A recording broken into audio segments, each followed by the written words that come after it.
Hello friends, आज हम दृष्टि करंट अफेयर्स के अंतर्राष्ट्रीय परिदृश्य को देखेंगे। इसके पहले हम लोग राष्ट्रीय परिदृश्य और उत्तर प्रदेश परिदृश्य देख चुके हैं। तो आइए स्टार्ट करते हैं। अंतर्राष्ट्रीय परिदृश्य में सबसे पहले अंतर्राष्ट्रीय संबंध। पहला कौन सा है? भारत और जापान। 20-21 मार्च के मध्य जापान के जो प्रधानमंत्री हैं फूमियो किशिदा, वो भारत की आधिकारिक यात्रा पर रहे। किशिदा की यह भारत यात्रा अनौपचारिक थी और यह भारत जापान के मध्य वर्ष 2006 से आयोजित किए जा रहे वार्षिक द्विपक्षीय शिखर सम्मेलन का भाग नहीं था। ज्ञातव्य है कि 14वां भारत जापान वार्षिक शिखर सम्मेलन मार्च 2022 में आयोजित किया गया था। उल्लेखनीय है कि 2022 में भारत जापान राजनयिक संबंधों की स्थापना की 70वीं वर्षगांठ मनाई गई थी। एक बात और इम्पॉर्टेंट है, भारत जहां G20 की अध्यक्षता कर रहा है, वहीं जापान जो है वो G7 का अध्यक्ष है। G20 शिखर सम्मेलन कब होने हैं? 9 से 10 सितंबर को नई दिल्ली में, जबकि G7 शिखर सम्मेलन 2023 कब होना है? 19 से 21 मई हिरोशिमा जापान में जो है आयोजित होगा। नेक्स्ट देख लेते हैं। इस यात्रा के दौरान वर्ष 2023 को भारत जापान पर्यटन वर्ष के रूप में मनाने की घोषणा की गई है। भारत जापान पर्यटन वर्ष। अब देखते हैं भारत और ऑस्ट्रेलिया। 8 से 11 मार्च के मध्य ऑस्ट्रेलिया के प्रधानमंत्री एंथोनी अल्बानीज, क्या नाम है? एंथोनी अल्बानीज ने भारत की राजकीय यात्रा संपन्न की और यह एंथोनी अल्बानीज की प्रधानमंत्री पद ग्रहण करने के बाद पहली आधिकारिक यात्रा थी। एक बात और इसमें इम्पॉर्टेंट है कि 8 मार्च 2023 को होली के दिन अल्बानीज अपनी भारत यात्रा पर अहमदाबाद पहुंचे थे। 9 मार्च 2023 को श्री अल्बानीज प्रधानमंत्री नरेंद्र मोदी के साथ अहमदाबाद के नरेंद्र मोदी स्टेडियम में भारत और ऑस्ट्रेलिया के मध्य खेले गए बॉर्डर गावस्कर ट्रॉफी के चौथे और अंतिम टेस्ट मैच के दौरान उपस्थित थे। ऐसे भी पूछ सकता है कि जो बॉर्डर गावस्कर ट्रॉफी है वो किन देशों के बीच खेला गया, तो अब आप बता सकते हो कि ये ऑस्ट्रेलिया और भारत के बीच में खेला गया है। इसके अतिरिक्त जैसे अल्बानीज जो हैं वो कहाँ पर उपस्थित थे? तो नरेंद्र मोदी स्टेडियम में उपस्थित थे। इसी में आगे देखते हैं। 9 मार्च 2023 को ही अल्बानीज ने मुंबई का दौरा किया और 10 मार्च को दोनों देशों के प्रधानमंत्रियों के मध्य नई दिल्ली में, कहाँ पर? नई दिल्ली में प्रथम भारत ऑस्ट्रेलिया वार्षिक शिखर सम्मेलन का आयोजन किया गया और इस यात्रा के दौरान दोनों देशों के मध्य कुल 4 दस्तावेजों का आदान प्रदान किया गया था। वो चारों दस्तावेज कौन कौन से हैं ये देख लेते हैं। हालांकि दस्तावेज पूछने के चांसेस कम ही रहते हैं, लेकिन फिर भी देख लीजिए। पहला है ऑडियो विजुअल सह उत्पादन समझौता, दूसरा है खेलों में सहयोग पर समझौता ज्ञापन, तीसरा है नवाचार में सहयोग बढ़ाने हेतु भारत के अटल इनोवेशन मिशन तथा ऑस्ट्रेलिया के राष्ट्रमंडल वैज्ञानिक एवं औद्योगिक अनुसंधान संगठन के मध्य आशय पत्र, और चौथा है 2 कार्यबलों यथा सोलर टास्क फोर्स और बी है हरित हाइड्रोजन टास्क फोर्स की स्थापना। भारत एवं ऑस्ट्रेलिया के नवाचार पारितंत्रों को एक साथ लाने के उद्देश्य से भारत ऑस्ट्रेलिया नवाचार एवं प्रौद्योगिकी चुनौती, भारत ऑस्ट्रेलिया नवाचार एवं प्रौद्योगिकी चुनौती की घोषणा की गई है। एक पॉइंट इसमें और इम्पॉर्टेंट है कि 1 मार्च 2023 को 15 दिवसीय, देख लीजिए, 15 दिवसीय प्रथम जनरल रावत भारत ऑस्ट्रेलिया युवा अधिकारी रक्षा विनिमय कार्यक्रम आरंभ हुआ था। 2 मार्च 2023 को योग्यताओं को पारस्परिक मान्यता देने हेतु भारत एवं ऑस्ट्रेलिया के मध्य एक ढांचागत तंत्र पर भी हस्ताक्षर किए गए।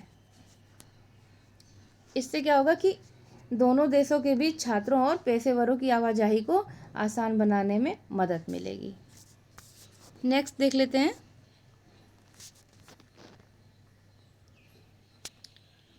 डिकिन विश्वविद्यालय, यह भारत में अपनी शाखा खोलने वाला पहला विदेशी विश्वविद्यालय है और यह कहाँ का है? ऑस्ट्रेलिया का। और यह कहाँ पर अपनी शाखा खोल रहा है, ये इंपॉर्टेंट है, ये देख लेते हैं। गिफ्ट सिटी गांधीनगर गुजरात में। और यह पहला विदेशी विश्वविद्यालय है जिसकी कोई शाखा भारत में स्थापित की जाएगी। इसका एक पॉइंट और इम्पॉर्टेंट है, ये देख लीजिए कि इसकी स्थापना हेतु मंजूरी अंतर्राष्ट्रीय वित्तीय सेवा केंद्र प्राधिकरण द्वारा प्रदान की गई है। उल्लेखनीय है कि अक्टूबर 2022 में IFSCA ने अंतर्राष्ट्रीय वित्तीय सेवा केंद्र प्राधिकरण, जिसमें अंतर्राष्ट्रीय शाखा परिसरों और अपतटीय शिक्षा केंद्रों की स्थापना और संचालन विनियम 2022 को अधिसूचित किया था। नेक्स्ट देखते हैं, भारत ऑस्ट्रेलिया से संबंधित अभी भी कुछ तथ्य हैं। 29 दिसंबर 2022 को भारत ऑस्ट्रेलिया आर्थिक सहयोग और व्यापार समझौता लागू हुआ। ध्यातव्य है कि भारत एवं ऑस्ट्रेलिया के बीच आर्थिक सहयोग और व्यापार समझौता कब हस्ताक्षरित हुआ था? 2 अप्रैल 2022 को। इसके अतिरिक्त भारत ने वर्ष 2022 के दौरान 2 व्यापार समझौते को प्रभावी बनाने का अद्वितीय गौरव हासिल किया। ये सब उतना इम्पोर्टेंट नहीं है। एक चीज़ इसमें और देख लीजिए कि उल्लेखनीय है कि भारत ऑस्ट्रेलिया जो है ECTA से पूर्व 1 मई 2022 को भारत UAE व्यापक आर्थिक साझेदारी समझौता लागू हुआ था। यह 1 दशक से भी अधिक की अवधि के बाद किसी विकसित देश के साथ भारत का पहला व्यापार समझौता है। उल्लेखनीय है कि इससे पूर्व भारत ने 2011 में जापान के साथ व्यापक आर्थिक भागीदारी समझौता हस्ताक्षरित किया था और ECTA के लागू होने से सभी टैरिफ लाइनों पर शून्य सीमा शुल्क के साथ भारतीय वस्तुओं को ऑस्ट्रेलियाई बाजार तक पहुंच मिलेगी। इसमें देख लेते हैं, मूल्य के संदर्भ में 90% ऑस्ट्रेलियाई निर्यात को भारतीय बाजार में शुल्क मुक्त पहुंच प्राप्त होगी और ECTA के तहत ऑस्ट्रेलिया भारतीय छात्रों को 4 वर्ष तक की अवधि की पढ़ाई उपरांत कार्य वीजा उपलब्ध कराएगा। 4 वर्ष की अवधि की पढ़ाई के बाद इससे ऑस्ट्रेलिया के अध्ययनरत 1 लाख से अधिक भारतीय छात्र लाभ प्राप्त करेंगे। कितने? 1 लाख से अधिक। इस समझौता के परिणाम स्वरूप सूचना प्रौद्योगिकी सेवाओं में दोहरा कराधान भी समाप्त हो जाएगा। ये सब पॉइंट्स आप जान लीजिए क्योंकि मुख्य परीक्षा में लिख सकते हैं। प्रीलिम्स में अगर स्टेटमेंट के रूप में दे तो भले दे, अन्यथा इतने सारे पॉइंट्स तो नहीं देगा कम से कम। एक पॉइंट इसका अच्छा है, देख लीजिए। उल्लेखनीय है कि ऑस्ट्रेलिया अपने घरेलू कराधान कानून में संशोधन के माध्यम से ऑस्ट्रेलिया को तकनीकी सेवाएं प्रदान करने वाली भारतीय फर्मों की ऑफशोर आय के कराधान को बंद करने पर सहमत हो गया है। तो इसमें बस होली याद रखिएगा, कहाँ किस दिन आए थे? होली वाले दिन आए थे और नरेंद्र मोदी स्टेडियम था और जो मैच हुआ था। ये सब इम्पॉर्टेंट मुद्दे हैं, उन्हें ज़रूर देख लीजिएगा। नेक्स्ट है भारत भूटान। 3 से 5 अप्रैल के मध्य भूटान नरेश जिग्मे खेसर नामग्याल वांगचुक भारत की आधिकारिक यात्रा संपन्न किए। उल्लेखनीय है कि भारत भूटान की 13वीं पंचवर्षीय योजना में सहयोग हेतु सहमत हो गया है। भूटान में भारत के सहयोग से मांगदेछू जल विद्युत परियोजना, जिसकी क्षमता कितनी थी? 720 मेगावाट का निर्माण किया गया, जिसे हाल ही में भूटान को सौंप दिया गया। ये मांगदेछू जल विद्युत परियोजना UPPCS में पूछा भी जा चुका है। भूटान में भारत भूटान सहयोग के माध्यम से विकसित अन्य प्रमुख परियोजनाएं हैं पुनात सांगछू 1 जल विद्युत परियोजना, पुनात सांगछू 2 जल विद्युत परियोजना, खोलोंगछू जल विद्युत परियोजना, चुखा जल विद्युत परियोजना। उल्लेखनीय है कि भारत एवं भूटान के मध्य एक ऐतिहासिक परियोजना के रूप में सीमा पारीय रेल लिंक का निर्माण भी प्रस्तावित है और यह रेल लिंक जो है कोकराझार असम को गेलेफू भूटान से जोड़ेगा। यह भारत और भूटान के मध्य पहला रेल लिंक होगा। कहाँ से कहाँ तक? कोकराझार से गेलेफू तक। कोकराझार असम में और गेलेफू भूटान। नेक्स्ट देखते हैं भारत और इटली। 2 से 3 मार्च के मध्य इटली की प्रधानमंत्री जॉर्जिया मेलोनी ने भारत की राजकीय यात्रा संपन्न की है। उनके साथ इटली के उप प्रधानमंत्री, क्या नाम है? एंटोनियो तजानी। एक उच्च स्तरीय व्यापारिक प्रतिनिधिमंडल भी भारत की यात्रा पर आया था। एंटोनियो तजानी थे और उच्च स्तरीय व्यापारिक प्रतिनिधिमंडल भी भारत यात्रा पर उनके साथ आया। यह 5 वर्षों के अंतराल के बाद इटली के प्रधानमंत्री की भारत की पहली द्विपक्षीय यात्रा थी। उल्लेखनीय है कि इससे पूर्व अक्टूबर में इटली के तत्कालीन प्रधानमंत्री ग्यूसेप्पे कांटे ने भारत का दौरा किया था। इस यात्रा के दौरान सुश्री मेलोनी ने 8वें रायसीना संवाद में मुख्य अतिथि और मुख्य वक्ता के रूप में भाग लिया है। अगर ये पूछ ले कि रायसीना संवाद में मुख्य अतिथि कौन है, तो आप बता सकते हो कि इटली की प्रधानमंत्री मेलोनी थी, जॉर्जिया मेलोनी। देखते हैं, उल्लेखनीय है कि वर्ष 2023 में भारत और इटली के मध्य राजनयिक संबंधों की स्थापना की 75वीं वर्षगांठ है। इस यात्रा के दौरान दोनों देशों के प्रधानमंत्रियों ने भारत इटली संबंधों को रणनीतिक भागीदारी के स्तर पर उन्नत करने का निर्णय लिया है।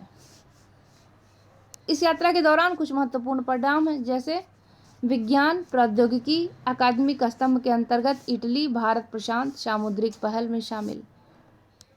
नेक्स्ट है प्रवासन एवं गतिशीलता पर आशय की घोषणा, भारत इटली स्टार्टअप ब्रिज की घोषणा, रविंद्र भारती विश्वविद्यालय कोलकाता एवं कोलकाता स्थित इटली के वाणिज्य दूतावास के बीच में एमओयू जो है वो साइन हुए हैं। अब देख लेते हैं भारत और जर्मनी। तो भारत और जर्मनी के बीच में जो बातें हैं इम्पोर्टेंट, इसके चांसलर कौन है? ओल्फ सोल्ज। ये कब आए? 25 से 26 फरवरी के मध्य भारत की राजकीय यात्रा संपन्न की। अपनी भारत यात्रा पर 25 फरवरी को नई दिल्ली पहुंचने के बाद उन्होंने 26 फरवरी को बेंगलुरु का दौरा किया। वर्तमान भूमिका में यानी कि जर्मन चांसलर में जो श्री सोल्ज हैं, यह उनकी पहली भारत यात्रा थी। उल्लेखनीय है कि इससे पूर्व वर्ष 2012 में हैम्बर्ग शहर के मेयर के रूप में वो भारत आए थे। साथ ही 2011 में द्विवार्षिक अंतर सरकारी परामर्श तंत्र के शुरू होने के बाद से किसी जर्मन चांसलर की जो है भारत की पहली यात्रा थी।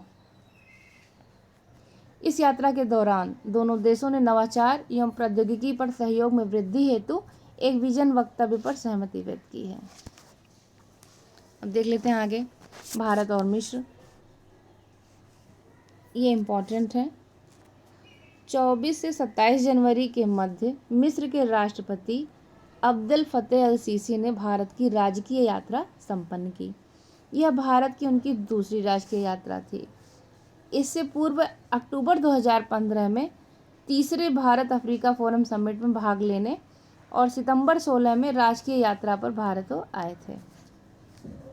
26 जनवरी 2023 को भारत के 74वें गणतंत्र दिवस के अवसर पर श्री सीसी मुख्य अतिथि के रूप में उपस्थित रहे। यह पहला अवसर था जब गणतंत्र दिवस के अवसर पर मिस्र के राष्ट्रपति को मुख्य अतिथि के रूप में आमंत्रित किया गया था। मिस्र की सेना की एक सैन्य टुकड़ी ने भी गणतंत्र दिवस परेड में भाग लिया था। उल्लेखनीय है कि वर्ष 2023 में भारत और मिस्र के बीच राजनयिक संबंधों की स्थापना के 75 वर्ष पूरे हो गए। वर्ष 22-23 में भारत की G20 अध्यक्षता के दौरान मिस्र को अतिथि देश के रूप में भी आमंत्रित किया गया है। इस यात्रा के दौरान भारत मिस्र संबंधों को रणनीतिक भागीदारी तक उन्नत करने की घोषणा की गई, जिसमें राजनीतिक सुरक्षा, रक्षा, ऊर्जा और आर्थिक क्षेत्र शामिल हैं। श्रद्धा यात्रा के दौरान विभिन्न क्षेत्रों में 5 MOU पर सहमति बनी है जो निम्नवत हैं। देख लेते हैं।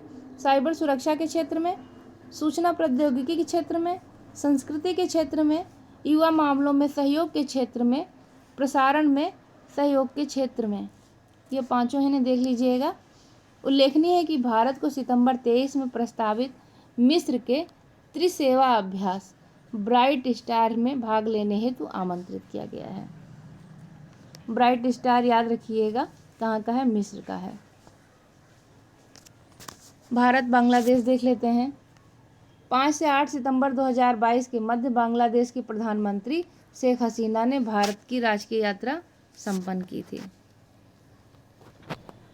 इस यात्रा के दौरान बांग्लादेश की प्रधानमंत्री 8 सितंबर 2022 को अजमेर में सूफी संत ख्वाजा मोइनुद्दीन चिश्ती की दरगाह का भी दौरा किया था। ये पूछ सकता है। यात्रा के दौरान जल शक्ति मंत्रालय, भारत सरकार और जल संसाधन मंत्रालय बांग्लादेश सरकार के बीच भारत और बांग्लादेश की सीमा पर बहने वाली नदी कुशियारा नदी याद रखिएगा, कुशियारा से पानी की निकासी पर समझौता ज्ञापन हस्ताक्षरित किए गए हैं। ध्यातव्य है कि कुशियारा नदी बराक नदी की शाखा है जो असम से होकर के बांग्लादेश में प्रवाहित होती है। श्रद्धा यात्रा के दौरान दोनों नेताओं द्वारा मैत्री ऊर्जा संयंत्र की प्रथम इकाई का अनावरण भी किया गया है। मैत्री ऊर्जा संयंत्र उल्लेखनीय है कि मैत्री ऊर्जा संयंत्र 1320 मेगावाट का सुपर क्रिटिकल कोयला आधारित ताप ऊर्जा संयंत्र है जो बांग्लादेश के खुलना डिवीजन के रामपाल में स्थित है। इसकी क्षमता कितनी है? 1320 मेगावाट। यह संयंत्र $2 बिलियन की अनुमानित लागत से स्थापित किया गया, जिसमें $1.6 बिलियन की भारतीय विकास सहायता शामिल है। इसके अतिरिक्त दोनों पक्षों द्वारा रूपसा रेल पुल का भी उद्घाटन किया गया। रूपसा रेल 5.13 किलोमीटर लंबा यह रेल पुल बांग्लादेश के मोंगला पत्तन को खुलना से जोड़ता है। मोंगला से खुलना, साथ ही यह पश्चिम बंगाल में पेट्रापोल और गेडे में भारतीय सीमा तक भी कनेक्टिविटी प्रदान करता है। अब देख लेते हैं भारत बांग्लादेश मैत्री पाइपलाइन। 18 मार्च 2023 को प्रधानमंत्री नरेंद्र मोदी और बांग्लादेश की प्रधानमंत्री शेख हसीना ने संयुक्त रूप से वर्चुअल माध्यम से भारत बांग्लादेश मैत्री पाइपलाइन का उद्घाटन किया था। इस पाइपलाइन के निर्माण की आधारशिला कब रखी गई थी? सितंबर 18 में। India Bangladesh friendship pipeline Bharat और बांग्लादेश के बीच पहली सीमा पार ऊर्जा पाइपलाइन है। इसमें बांग्लादेश को 1 मिलियन मीट्रिक टन प्रति वर्ष उच्च स्पीड डीजल को परिवहन करने की क्षमता है और यह पाइपलाइन नुमालीगढ़ रिफाइनरी लिमिटेड के सिलीगुड़ी स्थित विपणन टर्मिनल से बांग्लादेश पेट्रोलियम कॉरपोरेशन के पार्वतीपुर डिपो तक विस्तृत है और इस पाइपलाइन की लंबाई कितनी है? 131.57 किलोमीटर। अब अंतर्राष्ट्रीय प्रकरण देखते हैं। टाइम 100 यानी कि 100 सर्वाधिक प्रभावशाली व्यक्ति 2023 में 13 अप्रैल 23 को टाइम मैगजीन द्वारा वर्ष 23 में विश्व के 100 सर्वाधिक प्रभावशाली व्यक्तियों की वार्षिक सूची जारी की गई है और यह इस सूची का 20वां संस्करण है। वर्ष 2023 की टाइम्स 100 सूची में सर्वाधिक प्रभावशाली व्यक्तियों की 6 श्रेणियां, जैसे कलाकार, प्रवर्तक, असाधारण व्यक्ति, नेता, आइकॉन तथा मार्गदर्शक के अंतर्गत रखा गया है। कलाकार श्रेणी में मैक्सिकन अमेरिकी अभिनेत्री सल्मा हायेक तथा अमेरिकी अभिनेत्री ड्रू बैरीमोर सहित 19 व्यक्ति शामिल हैं। प्रवर्तक के रूप में कौन है इसमें? किलियन एम्बापे, ये फ्रेंच के फुटबॉलर हैं, तथा ईगा स्विटजेक पोलैंड की टेनिस खिलाड़ी हैं। असाधारण व्यक्ति में देख लीजिए पद्म लक्ष्मी, यह भारतीय मूल की अमेरिकी लेखिका और अभिनेत्री, मॉडल और टेलीविज़न होस्ट हैं। इसके अतिरिक्त एलन मस्क और लियोन मेसी भी शामिल हैं। नेता के रूप में कुल 20 लोग शामिल हैं, जिनमें ओलेना जेलेंस्का यूक्रेन के राष्ट्रपति की पत्नी, जो बाइडेन अमेरिकी राष्ट्रपति, बोला अहमद तिनुबू नाइजीरिया के नवनिर्वाचित राष्ट्रपति और जैनेट एलन अमेरिकी वित्त मंत्री आदि शामिल हैं। तो इसमें इम्पॉर्टेंट कौन है? ओलेना जेलेंस्का यूक्रेन के राष्ट्रपति की पत्नी है।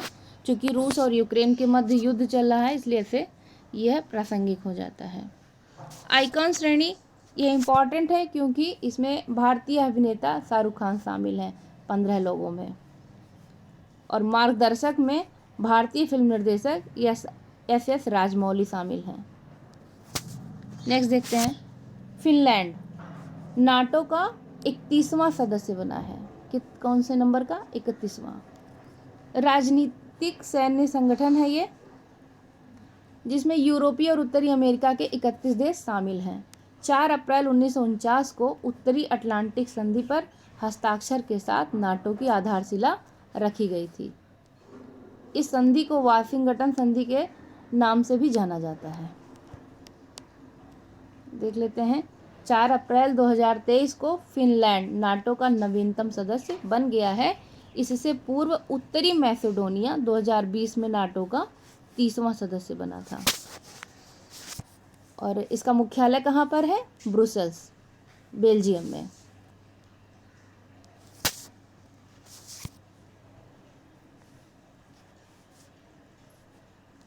ज्ञातव्य है कि स्वीडन को भी वाशिंगटन संधि को स्वीकार करने के लिए आमंत्रित किया गया है और निकट भविष्य में वह भी आधिकारिक रूप से नाटो का सदस्य बन जाएगा।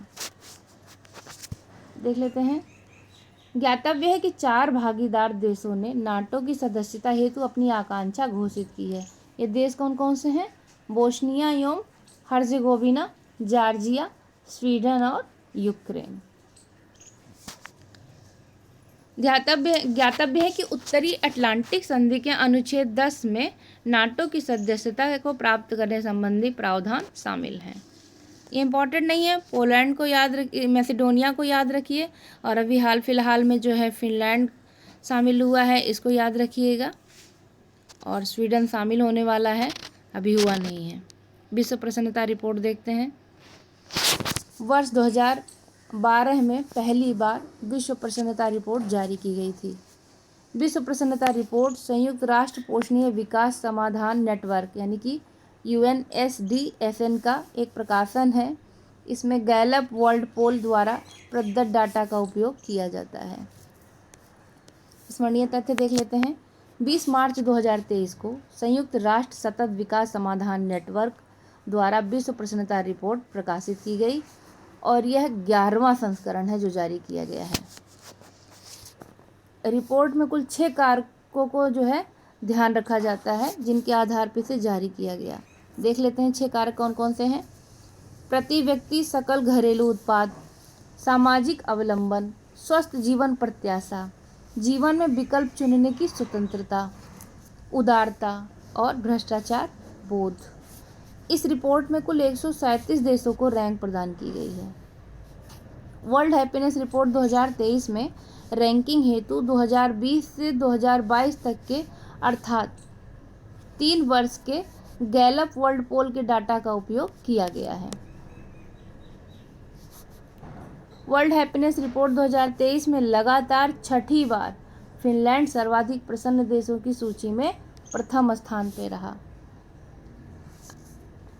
5 देश देख लेते हैं जो सबसे अधिक प्रसन्न हैं। नंबर 1 पर है फिनलैंड, नंबर 2 पर है डेनमार्क, 3 पर है आइसलैंड, चौथे पे है इजराइल और 5वें पर है नीदरलैंड। और सबसे कम प्रसन्न देश कौन से हैं? Afghanistan, Lebanon, Sierra Leone, Zimbabwe और कांगो लोकतंत्रात्मक गणराज्य। इसमें भारत को कौन सा स्थान मिला है? 126वां। उल्लेखनीय है कि 2022 में भारत को 136वां स्थान मिला था, यानी कि 10 अंक का सुधार हुआ है। नेक्स्ट देखते हैं। लद्दाख एवं मयूरभंज टाइम पत्रिका के 50 महानतम स्थानों की सूची में शामिल हैं। मयूरभंज कहाँ है? उड़ीसा में। 16 मार्च 2023 को टाइम पत्रिका ने 50 महानतम स्थल की सूची जारी की थी। तो इस सूची में भारत के 2 स्थलों या केंद्र शासित प्रदेश जैसे लद्दाख और उड़ीसा के मयूरभंज जिले को शामिल किया है। ये 50 स्थल 2023 में घूमने के लिए विश्व के श्रेष्ठ स्थल हैं। स्मरण तथ्य देखते हैं। मयूरभंज उड़ीसा का एक जिला है जो मुख्यतः विलक्षण बाग तथा प्राचीन मंदिरों के लिए प्रसिद्ध है। यहाँ स्थित सिमलीपाल राष्ट्रीय पार्क में काले बाघ पाए जाते हैं। इसके अतिरिक्त यहाँ एशियाई हाथी और बंगाल टाइगर भी पाए जाते हैं। मयूरभंज का छाऊ जो है एक डांस फॉर्म है। छाऊ नृत्य यूनेस्को की अमूर्त सांस्कृतिक विरासत की सूची में शामिल है। और केंद्र शासित प्रदेश लद्दाख अपने अल्पाइन भू परिदृश्य तथा तिब्बती बौद्ध संस्कृति के लिए प्रसिद्ध है। हाल ही में पहला डार्क स्काई अभयारण्य लद्दाख के चांगथांग वन्यजीव अभयारण्य के अधिकांश हिस्से में हनले गांव में स्थापित किया गया। ये बहुत इंपॉर्टेंट है, इसको 3 स्टार देंगे। वैश्विक आतंकवाद सूचकांक देख लेते हैं। 14 मार्च 2023 को Institute for Economics and Peace द्वारा वैश्विक आतंकवाद सूचकांक 2023 के 10वें संस्करण को जारी किया गया है। कौन जारी किया है? IEP ने। और यह संस्करण कौन सा है? 10वां है। संस्करण पूछे जाते हैं इसलिए एक बार जरूर देख लें। यह सूचकांक विश्व के 163 देशों, वैश्विक जनसंख्या का करीब 99.7% में आतंकवाद के प्रभाव का अध्ययन और विश्लेषण करता है। वैश्विक आतंकवाद सूचकांक 2023 के अनुसार 2022 में आतंकवाद से मरने वालों की संख्या 6,701 दर्ज की गई थी। उपयुक्त आंकड़ा वर्ष 2021 की तुलना में 9% की गिरावट को दर्शाता है।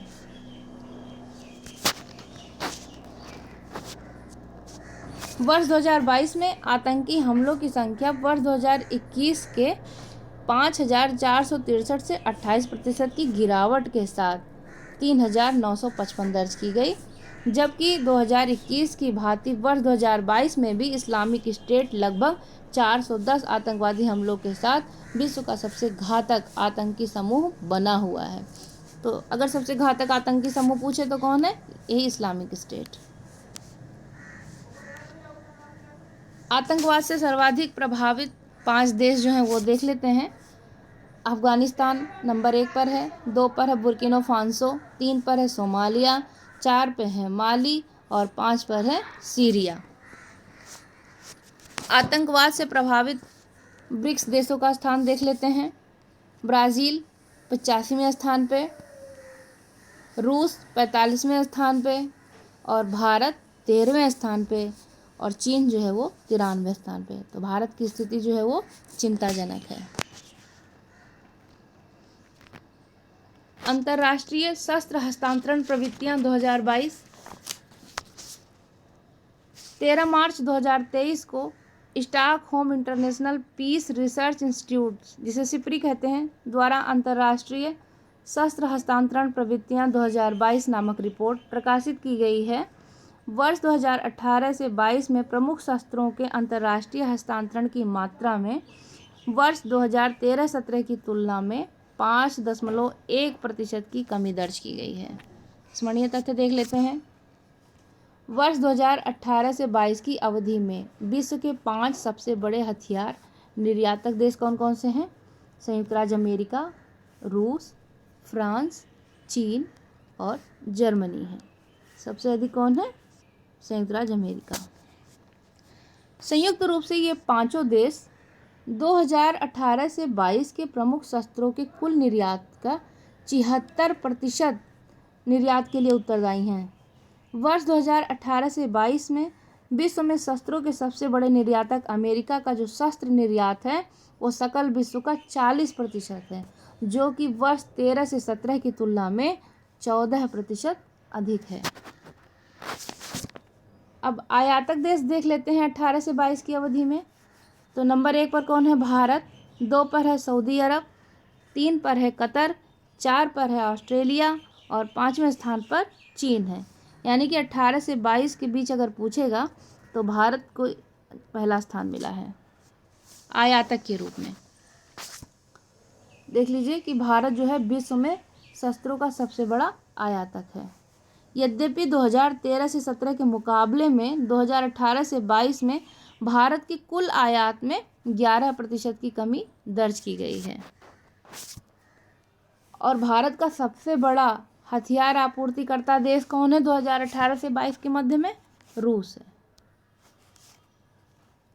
भारत की कुल शस्त्र आयात में रूस की हिस्सेदारी कितनी है?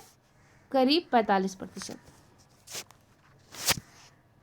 18 से 22 के दौरान भारत को हथियार आपूर्ति करने वाले देशों में फ्रांस जहां दूसरे स्थान पर है, वहीं अमेरिका तीसरे स्थान पर। वर्ष 2017 से 21 के मध्य भारत जहां शीर्ष 25 शस्त्र निर्यातकों में शामिल था, वहीं 2018 और 18 से 22 में भारत इस सूची से बाहर है। रूस, फ्रांस एवं इजराइल द्वारा किए गए शस्त्र निर्यात के मुख्य प्राप्तकर्ताओं में भारत शीर्ष स्थान पर है। कहाँ कहाँ के? रूस, फ्रांस और इजराइल। आइए ऑस्कर पुरस्कार देख लेते हैं। तो यह ऑस्कर पुरस्कार कौन सा है? 95 है, 95।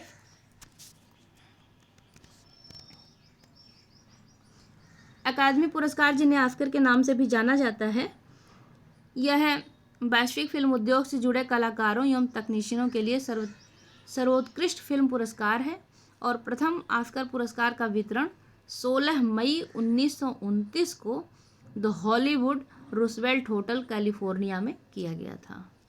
यह जानकारी के लिए है, यह तो फिलहाल नहीं पूछेगा। देख लेते हैं। यह पुरस्कार प्रतिवर्ष academy of motion picture arts and sciences द्वारा प्रदान किया जाता है। अमेरिकी फिल्म निर्माता Janet young academy of motion picture arts and sciences के वर्तमान अध्यक्ष हैं और अकेडमी का मुख्यालय बेवरली हिल्स, कैलिफोर्निया, संयुक्त राज्य अमेरिका में है। इसके स्मरणीय तथ्य देख लेते हैं। 12 मार्च 23 को डॉल्बी थिएटर लॉस एंजल्स में 95 अकादमी पुरस्कार विजेताओं की घोषणा की गई है। इसमें नामांकन एक फिल्म को सबसे ज़्यादा मिला था, वो कौन सा है? Everything Everywhere All at Once. इसको 11 नामांकन मिले हैं। डेनियल कॉन और डेनियल स्किनर द्वारा निर्देशित इस फिल्म ने 7 ऑस्कर पुरस्कार अपने नाम किए हैं। मतलब 11 नामांकन मिले थे और 11 में से 7 पुरस्कार इसे मिले हैं। मल्टीवर्स कई ब्रह्मांडों का एक काल्पनिक समूह पर आधारित इस अमेरिकी कॉमेडी ड्रामा फिल्म को सर्वश्रेष्ठ फिल्म के ऑस्कर पुरस्कार से सम्मानित किया गया है। अगर सर्वश्रेष्ठ फिल्म पूछता है तो क्या नाम है उसका? मल्टीवर्स।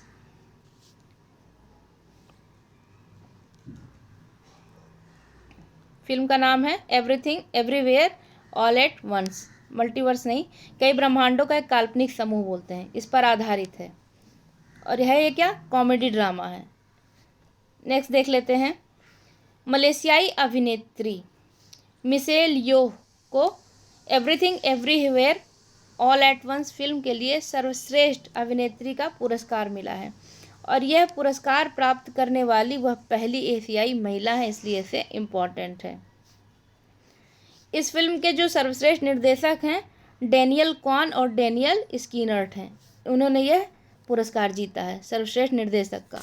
और ये वहाँ की जो है अभिनेत्री कौन है? वह मिशेल योह हैं। यह पहली एशियाई महिला है। अमेरिकी साइकोलॉजिकल ड्रामा द व्हेल में अभिनय हेतु ब्रेंडन फ्रेजर को सर्वश्रेष्ठ अभिनेता का पुरस्कार दिया गया है। यह इंपॉर्टेंट है। ब्रेंडन फ्रेजर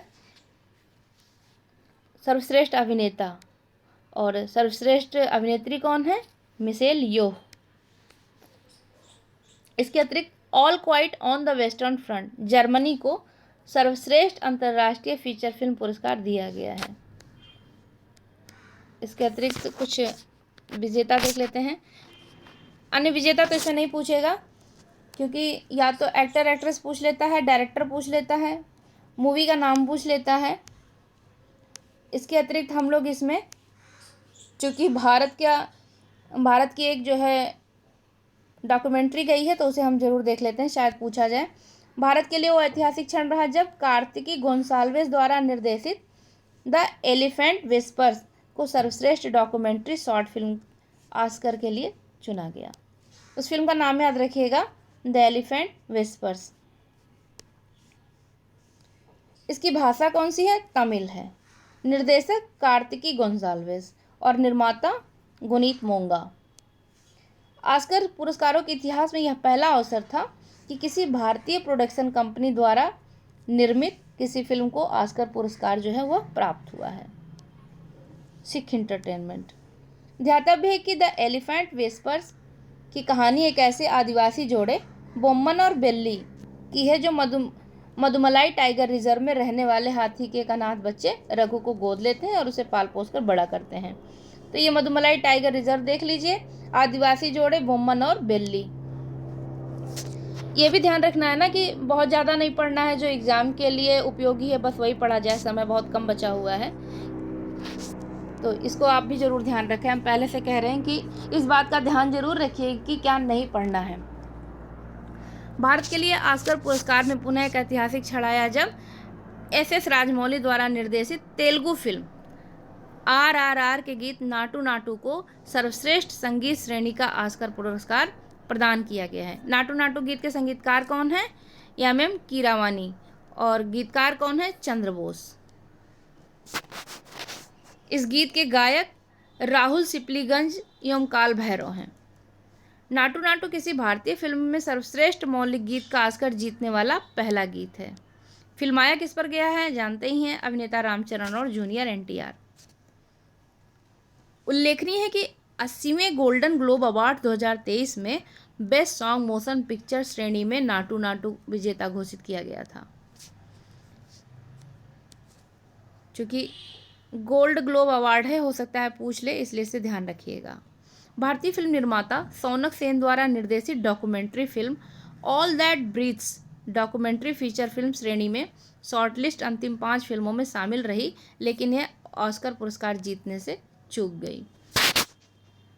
ये सब पूछे शायद ही लगता है, लेकिन हाँ, अंतर्राष्ट्रीय फीचर फिल्म श्रेणी की प्रतिस्पर्धा हेतु पैन नलिन द्वारा निर्देशित गुजराती भाषा की फिल्म जो है छेल्लो सो, इसे भारत की आधिकारिक प्रविष्टि थी।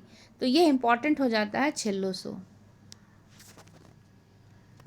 हालांकि जो है यह चयनित नहीं हुई थी, लेकिन भारत की तरफ से आधिकारिक जो प्रविष्टि गई थी वो छेल्लो सो ही थी। एक चीज़ और देख लेते हैं। सबको पता होगा कि 95 ऑस्कर पुरस्कारों में प्रसिद्ध भारतीय अभिनेत्री दीपिका पादुकोण ऑस्कर प्रस्तुतकर्ता या उद्घोषक में शामिल थीं। और इससे पहले कौन कौन रह चुका है, कौन अभिनेत्रियां रही हैं जो भारतीय हैं? तो पहली भारतीय अभिनेत्री थी परसिस खम्बाटा, और दूसरी भारतीय अभिनेत्री जो 2016 में गई थी वो कौन थी? प्रियंका चोपड़ा। इस प्रकार से दीपिका पादुकोण तीसरी हैं। नेक्स्ट देखते हैं लेगाटम समृद्धि सूचकांक 2023। विश्व के विभिन्न देशों में समृद्धि के स्तरों की तुलना हेतु एक अंतर्राष्ट्रीय गैर सरकारी संगठन, याद रखिएगा यह गैर सरकारी संगठन है, लेगाटम इंस्टीट्यूट द्वारा प्रतिवर्ष लेगाटम समृद्धि सूचकांक जारी किया जाता है। उल्लेखनीय है कि लेगाटम इंस्टीट्यूट लंदन स्थित जो है, कहाँ पर है ये? लंदन में है। यह लेगाटम कंपनी समूह के अंतर्गत एक स्वतंत्र संगठन है जो वैश्विक समृद्धि और मानव स्वतंत्रता के विस्तार को बढ़ावा देता है। अब इसमें जो है स्मरणीय तथ्य देख लेते हैं। 27 फरवरी 23 को लेगाटम इंस्टीट्यूट द्वारा लेगाटम समृद्धि सूचकांक जारी किया गया। यह संस्करण कौन सा है? 16वां। विश्व समृद्धि सूचकांक में 8 क्षेत्रों के 167 देशों को यह रैंक दी गई है। संस्करण 16वां है और क्षेत्र कितने हैं? 8 हैं, उसका आधा। देश कितने हैं? 167। 167 देश विश्व की 99.4% आबादी को समाहित करते हैं। और समृद्धि सूचकांक 3 कार्य क्षेत्रों, 12 स्तंभों, 67 तत्वों और 300 संकेतकों पर आधारित है। इसमें इंपॉर्टेंट ये 3 कार्य क्षेत्र और 12 स्तंभ हैं। अब ये जो 12 स्तंभ हैं वो देख लेते हैं कौन कौन से हैं। रक्षा एवं सुरक्षा, व्यक्तिगत स्वतंत्रता, प्रशासन, सामाजिक पूंजी, निवेश परिवेश, उद्यम स्थिति, अवसंरचना एवं बाजार पहुंच, आर्थिक गुणवत्ता, रहन सहन की स्थिति, स्वास्थ्य, शिक्षा, प्राकृतिक पर्यावरण। 12 सूचकांक हैं, इनका नाम नहीं पूछेगा, नंबर्स पूछ सकता है कि कितने स्तंभ हैं। और ये देख लेते हैं कि इसमें शीर्ष देश कौन सा है और अंतिम स्थान पे कौन सा देश है। तो शीर्ष पे डेनमार्क है 2023 में। डेनमार्क पहले स्थान पर, स्वीडन दूसरे स्थान पर, नॉर्वे तीसरे, फिनलैंड चौथे और स्विट्जरलैंड 5वें स्थान पर है। और लेगाटम समृद्धि सूचकांक में भारत को कितना स्थान मिला? 103वां स्थान मिला है, जबकि 2002 में 100वां स्थान प्राप्त हुआ था। तो 3 अंक की गिरावट हुई है। इस सूचकांक में 2023 में पश्चिमी यूरोप जो है वह विश्व का सर्वाधिक समृद्ध क्षेत्र है। पश्चिमी यूरोप, इसकी जगह अमेरिका देख सकता है और सवाल बना सकता है, तो याद रखिएगा कि पश्चिमी यूरोप। आर्थिक स्वतंत्रता सूचकांक 2023 देख लेते हैं।